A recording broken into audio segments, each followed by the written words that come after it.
तर आपण पाहू शकतोय वकिलांनी सांगितल्याप्रमाणेच आज मोठी सुनावणी पार पडलेली आहे आणि निवडणुकीला स्थगिती नाही असं सुप्रीम कोर्टाने सांगितलेले आहे।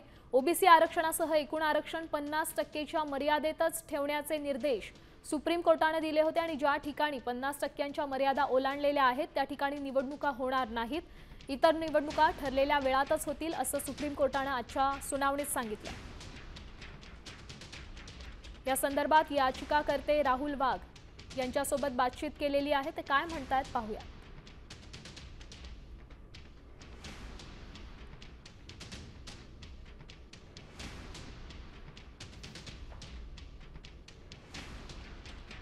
50% आरक्षणासंदर्भात आज सुप्रीम कोर्टामध्ये महत्त्वपूर्ण सुनावणी पार पडलेली आहे आणि मुख्य याचिकाकर्ते राहुल वाघ या संदर्भात आपल्यासोबत बोलण्यासाठी आहेत। सर, काय सांगाल, आज सुप्रीम कोर्टातर्फे महत्त्वपूर्ण निकाल देण्यात आलेला आहे, काय एकंदरीत आपण कसं बघता या निकालाकडे? निवडणूक आयोगाने जो काही कार्यक्रम निश्चित केलेला आहे त्या संदर्भामध्ये प्रक्रिया सुप्रीम कोर्टाने सिग्नल दिलेला आहे की घ्यायला हरकत नाही, परंतु त्याच्या काही अंतिम निकालाच्या अधीन राहून ही प्रक्रिया पुन्हा कायम ठेवलेली आहे। म्हणजे निकाल येण्याचा आपण असं म्हणू शकतो की या प्रकरणाची सोडवणूक त्या अंतिम निकालावर आहे। तोपर्यंत मेहरबान न्यायालयाने या विषयाच्या संदर्भामध्ये निवडणूक आयोगाला निवडणूक घेण्याचे सिग्नल दिले। नक्कीच आपण काही आपल्या याचिकेमध्ये जे मुद्दे मांडलेले होते त्याचा देखील आधार कुठेतरी मेहरबान कोर्टाने घेतल्याचं दिसून येत आहे, काय सांगाल?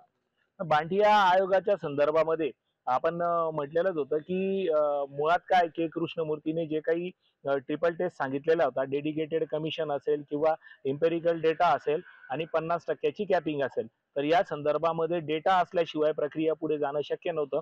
म्हणून बांटिया आयोगाला आणि आता मुख्यतः तो विषय पुन्हा न्यायपालिकेने 3 बेंचेस पुढे त्या ठिकाणी जो काही आता युक्तिवाद झालेला आहे त्यामध्ये मुख्यतः ही बाब समोर आलेली आहे आणि मग आपल्याला पुढे या विषयाची सोडवणूक होताना दिसेल। नक्कीच जर आपण बघितलं तर सुप्रीम कोर्टाने आज महत्त्वपूर्ण निर्णय दिलेला आहे आणि या निर्णयामुळे स्थानिक स्वराज्य संस्थांच्या ज्या निवडणुका आता होऊ घातलेल्या आहेत त्यांचे जे उमेदवार आहेत त्यांना कुठेतरी दिलासा दिला असल्याचं देखील दिसून येत आहे।